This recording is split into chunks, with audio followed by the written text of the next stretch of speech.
Welcome to the first hands-on with the PS5 controller and a live gameplay demo of new PS5 gameplay with the controller. And we also have a direct comparison between the PS4 controller and the PS5 controller. You're going to want to watch the video through to the end and watch it in 4K if you can. Let me know your opinions on the controller down below, and if you're getting a PS5 this year, then let me know by clicking like on this video. DualShock, and I've got that here, my PS4 Pro DualShock. This is a form factor that really has been around since the original PlayStation.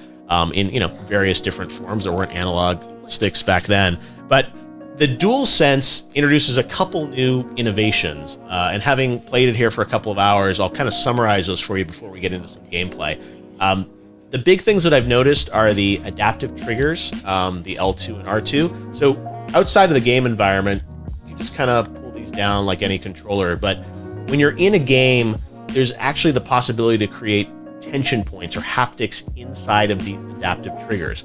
So imagine pulling this down and feeling the pressure from a bow in a bow and arrow, or even in an action game, pulling this down and feeling active reload points, where designers can actually create tension points as you pull this down at certain percentages, and give the player feedback. Controller are the haptics. So PlayStation had rumble for quite some time, but the haptics add another layer to the experience. It's not just sort of one rumble point. So it's not just kind of on or off. There's the ability to create other sensations. As you'll see in this demo I'm going to show you of Astrobot's Playroom, you'll see what ice feels like, what sand feels like, and different surfaces. The other thing that I've noticed is that the speaker in the DualSense, it feels like it has much more range than the PlayStation 4 speaker, and it often directly ties into what's happening with the haptics. At least in Astro's Playroom, there's much more variety in the types of sounds coming out of the speaker. And I'm sure every game will use it differently or may not use it as much, but at least in this demo, you really do sense that there's a lot going on with the haptics and there's sound that ties into it. And then when you combine that with the Tempest 3D engine in PlayStation 5 for the speakers, the sort of harmony between the controller sound and what's happening in the PlayStation 5 is really, really unique and interesting. What we're going to check out is Astro's Playroom, and that is the game that comes packed with the PlayStation 5. It is pre-installed on the system. You don't even have to download it. And it's not just like a tutorial demo of 15 minutes. It's a multi-hour game. We're going to get to play one section of it today. And I think the reason we're playing this is because it comes with the system and it really showcases the controller. So, of course, everyone wants to see what Horizon Forbidden West looks like on the system, and this is a demo that is focused, I think, more on the controller and the haptics and the adaptive triggers versus trying to showcase the power of the SSD or the true graphics horsepower of PS5. So that's all stuff we can look forward to. We've seen those games at the event, and they look spectacular. So that's another aspect of PS5 that I'm sure hopefully we'll get to see more of in the coming weeks. But at least right now, we're going to look at the controller and how that relates to gameplay with Astro's Playroom. So let's call it up here and go hands-on live with PS5. So you can even hear the sound of my bot walking around. So full 6 degrees of motion as always. Looks like I'm going to have to flick up here on the pad to release my bot. And we are in CPU Plaza. The thing about this game, as you will see in this demo, there are a lot of references to the history of PlayStation. So Cooling Springs is the area that is open on Jeff's demo of this game. And we are going to jump in here and just go through this experience with the bot. All right, so we're on the beach here. There are beach balls you can play around with. There are some bots enjoying life, sunning themselves. Bot on vacation here. Should I disrupt them? Let's do it. How rude of me, right? And then we're going to head on over here into this sandstorm created by, I guess, these CPU fans.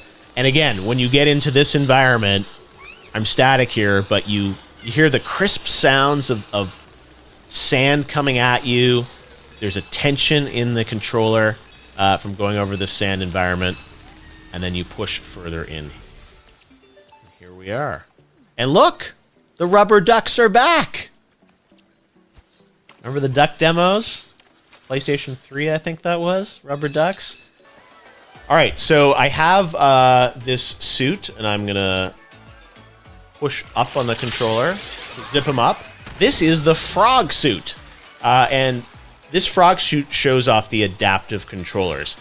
So I'm going to move my controller left and right. And these adaptive triggers are really, really cool. And I've never felt something like this before in a console controller. As you push down on the controller, there's tension now in these adaptive triggers, and it's programmable. One thing that I think is really fun about this demo is it makes you think of how these technologies are going to be used in other games. So you think of Ratchet and Clank. I mean, obviously a lot of this gameplay similar in style to a Ratchet game. So you think of all those crazy graphics that we saw on the stream, but with this type of control and this kind of fun. So now we've made it to the frozen pool area of Cooling Springs. And here, we're going to pull down on this. And again, you see this ice, but you hear a storm literally inside of the DualSense, and sort of a small little rumble from the haptics.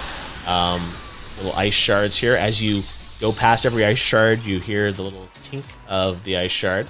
I wonder if I put this up to the mic, this is not ASMR, this is PSMR. Do you guys hear that? His little footsteps? All this is coming out of the controller. Got a checkpoint here. Now this one, you actually have to blow into the controller. Again, this one, you pull back, just like a bow and arrow almost, and look, I unlocked a PlayStation 3. I have a PlayStation 5. Well, I had a lot of fun playing with the DualSense controller and Astrobot, and I wanted to get a little more information on all things PlayStation. So joining me now is the worldwide head of marketing at PlayStation, Eric Lempel. Eric, how we doing? Hi, Jeff. How are you? I'm doing pretty good. I got to go hands-on with PS5, which was a nice surprise this week. I was not expecting it, but you guys are full of surprises for PS5, it looks like. Yeah, and you're one of the first to actually touch the DualSense outside of the company and the developers. I'd love to know what you think. This is a big thing for us. Gamers are very excited about PS5. I think we saw even this week there were rumors that pre-orders were happening and the Twitter lit up. I don't know where these rumors start, but I have to ask you, are you about to press the button now for pre-orders? When can we expect to get our PS5? No, definitely not now. We don't know what happened there. We had nothing to do with it. I got a message from someone saying people are lining up at stores, and we had no idea why. So I think it's safe to say, of your viewers, we'll let you know when pre-order will happen. We will let you know. It's not going to happen with a minute's notice. We're going to, at some point, let you know when you can pre-order a PlayStation 5.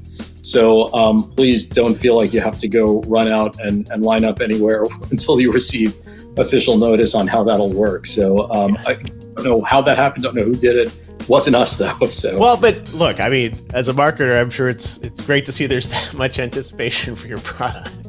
Oh yeah, no, look, we absolutely love all of the PlayStation fans, and we're thrilled that they're excited about this product. And again, with this product, we're trying to bring them experiences they didn't think were possible. And you're experiencing some of that. One of the first people to experience that. I'm glad you had the experience that you did, because that's what we're hoping to get out of this. And unfortunately, given the current situation in the world, we would love to be out there having gamers start to touch the product. We would have done that in normal years. We can't do that. So it's really hard. I know a lot of people watching this, and they're going to really wonder, what are they talking about? They're going to be angry at me saying, why did he get one? Exactly. Why did Jeff get to do it? But I think it's really hard to describe. I mean, you've heard us talk about this, but now you've gone through the experience, and you can see it's different. One thing I wanted to ask you about, you and I have known each other for a long time, and I'm excited that you're in this worldwide role for PlayStation now to kind of unify the messaging around the world. And there was a new tagline for PlayStation that showed up in the event in June, which I think was the first time people had seen it. And can you maybe tell us a bit about this new kind of tagline, which is global for PlayStation? Certainly, and thanks for noticing that. That was actually the last bit of the show. That was the last thing you saw on the show was this new line, which is play has no limit.